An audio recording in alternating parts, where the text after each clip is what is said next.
Data pada 1 hari bulan Jun hingga 1 hari bulan Julai, tolong refer balik, ini data Kementerian Kesihatan Malaysia. 1 hari bulan Jun hingga 1 hari bulan Julai, kita ada 186,000 kes yang dilaporkan. Dari jumlah tersebut, hanya 8,000 kes saja yang datang daripada sektor pembuatan, berarti kurang 10% daripada sektor penghilangan. Saya bukan nak membela Jimin ke apa ni, Jimin ni dia punya masalah. Saya cuma nak menyedarkan saudara kata varian ini kini berada dalam komuniti. Walaupun kita buat pemutusan rantaian, tetapi ia gagal kerana serangan varian ini mula menyerang perkelompokan. Berarti mereka yang tinggal di PPR, mereka yang tinggal di taman perumahan, kini telah terdedah kepada jangkitan, dan angka ini disumbangkan oleh kumpulan lokaliti yang sekarang ni mengalami PKPD. Itu saya beritahu pada saudara berhati-hati bahawa jangan terlalu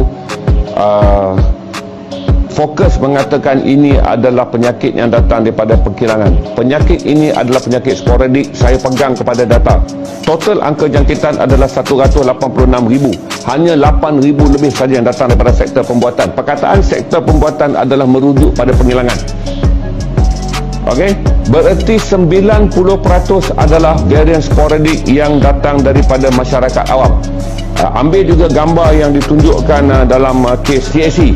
Saudara lihat orang berbaris, itu adalah orang awam, berbanding bas kilang yang datang itu adalah bas yang datang daripada sektor penghilangan. Jadi jangan hidup in denial. Jangan hidup dengan kokon di mana orang-orang politik telah menanam kepada saudara bahawa ancaman kita sekarang adalah ancaman penghilangan.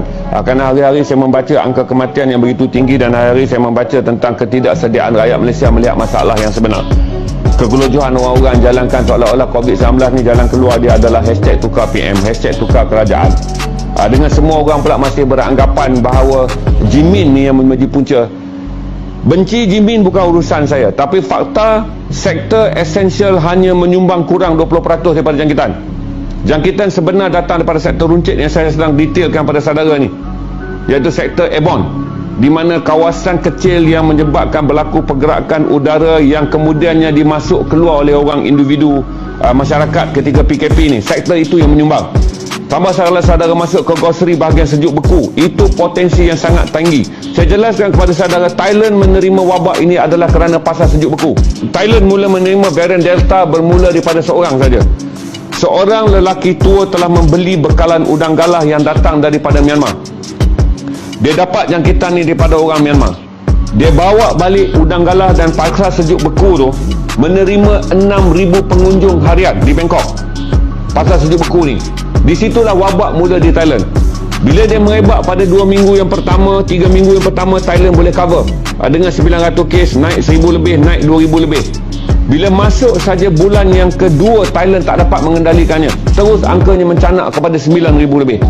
Berarti saudara kena faham, Thailand yang alami sekarang ni tak ada Azmin Ali dekat situ. Menteri perusahaan Thailand bukan nama Azmin Ali. Tapi Thailand mengalami kes yang sama teruk di Malaysia adalah kerana mereka tak boleh menutup sektor ekonomi mereka kerana kadar kemiskinan rakyatnya sangat tinggi. Thailand tak boleh buat lockdown kerana kerajaannya tak mampu memberi bantuan kebajikan kepada rakyat kerana mereka adalah negara yang mempunyai 70 juta penduduk. Thailand mempunyai sumber kewangan yang terhad untuk menghantarkan pakej-pakej bantuan dan pakej rangsangan ekonomi. Indonesia tuan-tuan menerima 31,000. Menteri perusahaan dia juga bukan nama Azmin bin Ali. Dan kilang dia tidak ada pendatang Vietnam, dan kilang dia tak ada pendatang Bangladesh, dan kilang dia tak ada pendatang India. Mereka mengalami simptom yang sama dengan Malaysia adalah kerana varian Delta, dan juga adalah kerana interaksi sosial yang menyumbang kepada angka yang tinggi. Jadi tengok perbandingan fakta sebelum saudara terjun membuta tuli. Fakta yang dilihat oleh orang politik adalah untuk mendapat undi dan untuk mengubah kerajaan. Tapi fakta yang saya bagi pada saudara adalah untuk saudara ambil kesedaran ini sebagai fakta yang perlu saudara fahami, kerana saudara secara peribadi kini terdedah kepada jangkitan varian Delta.